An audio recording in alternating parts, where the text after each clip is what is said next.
clubs. There's something for everybody on this campus. I promise you that. So just find your interest and try to find that on campus, and I guarantee you'll find friends immediately.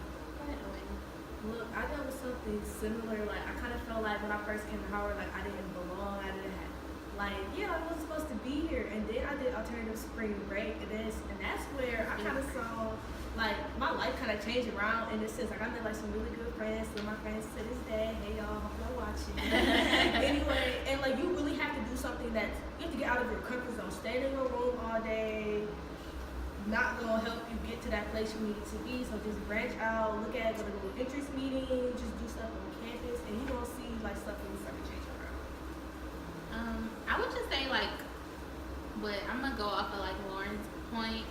I think like I dealt with a lot of anxiety when I was a freshman, and probably like up until like I was a sophomore. But like she was saying, it's something for everybody. So you shouldn't feel pressure. Like you shouldn't compare yourself to other people. Like, oh, she's doing this, and that. Like, what can I do to be on her level? Like, it's not a race. Like, it's a marathon. So you really have to pace yourself and see like what fits you, because like Howard is big, but it's small. But like she said, it's something for everybody. So you'll find your people. I'd even add that sophomore year is still enough time to find long-lasting friendships. Yeah. Like, Yeah. I'm a senior and I'm just meeting people that I'm like, wow, I could really see myself being friends with them outside of Howard. Yeah. So don't feel like there's a timeline for like when you have to meet your people. Like, I'm it'll in my happen. sophomore year, and it feels like I'm living a freshman year because I'm just now starting to put myself out there and meet a lot of people. So it's like you have to actually go to events and do different stuff though. You have to put yourself out there. Like she said, get out of your comfort zone. Yeah, that's true. Yeah, each his own. You can't do what can you do without a degree? You can do a lot without a degree though. You can't. I can, but you gotta know what you're doing. What you think? It depends on what you want. I believe that it's not worth it because My guess is said no. some of these professors, you know, they can give you the runaround or, you know, they'll help you pass. And out in the real world, like, it's going to be people that's going to be there for you and help you out, but, like, you're not preparing for anything, in my sense. Like, it's a lot of millionaires and billionaires without degrees. But I disagree. I feel like definitely to each his own. But me being a senior, like looking back, I can definitely say the experience that I got was worth it.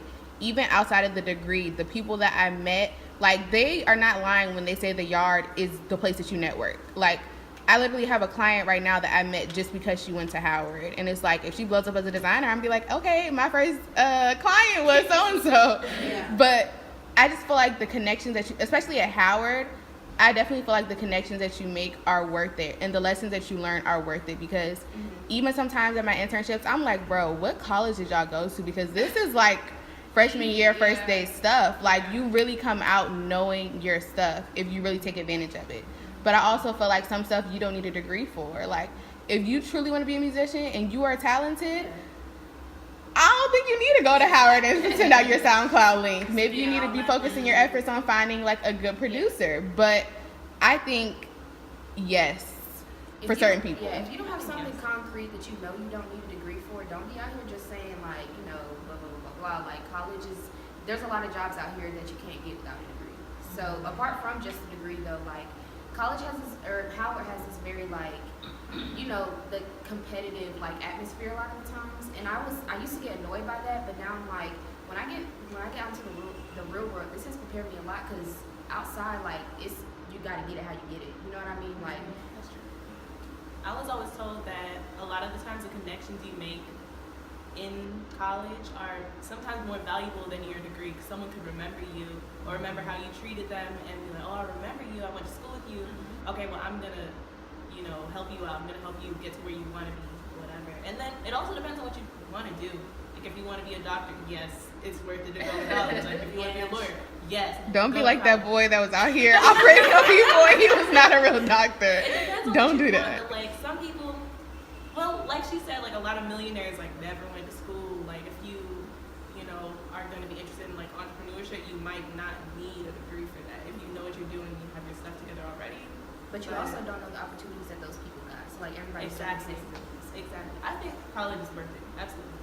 Honestly, I feel like if you're not gonna go to college, you need to assess your situation. Cause just like like they said they're millionaires, they didn't go to college, but they probably they grew up in that money. Exactly. So they didn't need it, period. Like, but I feel like if you know that you need to make numerous connections for your career, then college might be the way to go, because that's the whole reason you're here. You're here to make connections. You're here to learn so that you can succeed afterwards.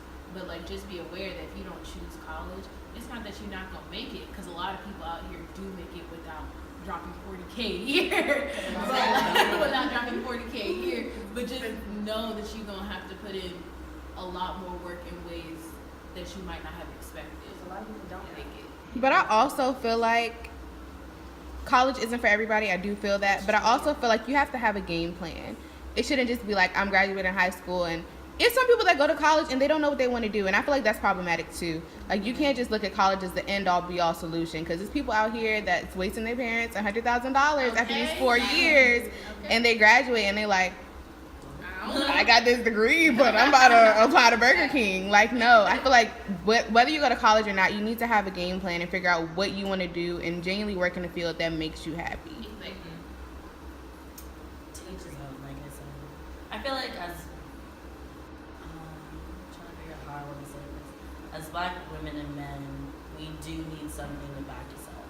So in that sense, and finding your passion and having something for everyone in America to see, like, we're not just we're not free labor workers type of thing. So I feel like in that sense, you should definitely go to school and find your passions, everything else. But also, it's just like, it's not for everyone. Like, my brother, he doesn't love going to school, but he's doing it because he understands having that piece of paper gets you further than someone that doesn't have it. So you really just need to figure yourself out and figure out, what does my life look like? What do I want it to look like? So it really is just like a self-reflection. Breaks from the break. It's literally like, it's nothing like an HBCU. It's nothing like Howard has given me the runaround for 4 years, but I wouldn't have done it anywhere else. Like, just like the experience that you get, like learning more about your culture, like embracing your culture. Like, I didn't wear my hair natural until I got to Howard, because like I truly didn't feel like comfortable at first, but just like meeting so many different like beautiful women. My back is hurting. Sorry. Just meeting so many different like beautiful women, people who are like comfortable in themselves and encouraging me to be comfortable in myself. Like, and it's so much more than that. So I don't know what a Black Student Union is, but we got Black Student Unions in every organization. Yeah. So Yeah. I went to a private school, it was like a boarding school, and they had, like, it was predominantly white, and they had Black students union to like the high school version. It is not the same. I'm telling you, it's not the same. It's not the same, because if your administration, which chances are if you go do PWI, is white men, like, or even white women, like, you feel like you're sticking it to the man every day. Like, you have to fight for it, like, all the time. Like, last thing is talking about, like, your microaggression on a daily basis. Like, you still have to deal with that stuff outside of club things, like, on a daily. At least that was my experience, like, on a daily. So you're still, it's not the same. Like, you can't, I can't imagine going up to, like, in school, going up to, like, one of my little friends, like, hey, sis, like, you would look at me sideways. Yeah. But you're gonna get that, like, sisterhood here. It's a different connection, because you're surrounded with people that, like, on a daily, like she said, like, people boosting you. It's a completely different vibe. It's coming from a completely different place than it would be if you went to a PWI. Also, I want to say, like, the culture is totally different. Like, at PWI, it might be, like a couple of people that's from across the United States or whatever, but like at Howard, it's so many Black people that's like from all over the world. Like, so it's so many different backgrounds and just the culture, just awesome. Fake it till you make it. Yeah. I would say, like what Lauren said, fake it till you make it. It's really hard to, like, when you're not feeling confident in yourself, like, it's really easy. Like, it's easier to talk negatively and say, like, I can't do it. Like, I'm not capable of doing this. I'm going to just give up. But when you, like, boost yourself up and you're confident, it's just like, oh, like, I am it. And I'm going to do it. So I would definitely say, like, fake it till you make it. Wake up every morning, like, I'm that chick. Not B word. I'm that B word. know your accomplishments. Like, get a journal, write down everything good that you've done. Like, you know, small things, maybe like in high school, honor society, like different stuff like that. And like, you can look back on that each day, like when you're feeling low, and you realize like, okay, like I'm a good person. I have good qualities. And also, if you're looking good one day, take pictures of those. Look back on those days. Okay, I was cute that day. I was cute this day. But you know, I can be popular. So like, I know that a lot of girls lack self confidence. You just have to find that confidence. If it's your friends and you're not hitting them up while you're in college, I'm just saying there's probably a reason why. Like you're in college, you're starting like your new life, and not to say to like ghost them or anything like that, but I feel like there are just some people that drift away after just because of distance, and that's not necessarily a bad thing to expect that. But with your family, like you should keep tabs on people that got you. Like if your mom got you, I would hope you need to call your mom. I call my mom like once a week at least, like because that's good for your mental health to know to stay grounded. I feel like to know or just to let them know you're okay. Because I mean, if you're far, Lord knows they're at home worried about you, worried about your safety, because they don't know, they can't keep tabs on what they used to when you're at home. So just for their sake and for your sake as well. It's a breath of relief, like for yourself too. Like I FaceTime my mom like every other day, and my sister every other day. And it's like just talking to people from back home, it just like kind of takes your mind off of school. So if you're stressed, you just notice you're like not stressed anymore after you talk to them, because it like reminds you of like what you're used to. My brother, we send tweets to each other like throughout the day. Like we're not having like a long conversation, but like I know he's thinking about me. Like, oh, let me send this funny tweet.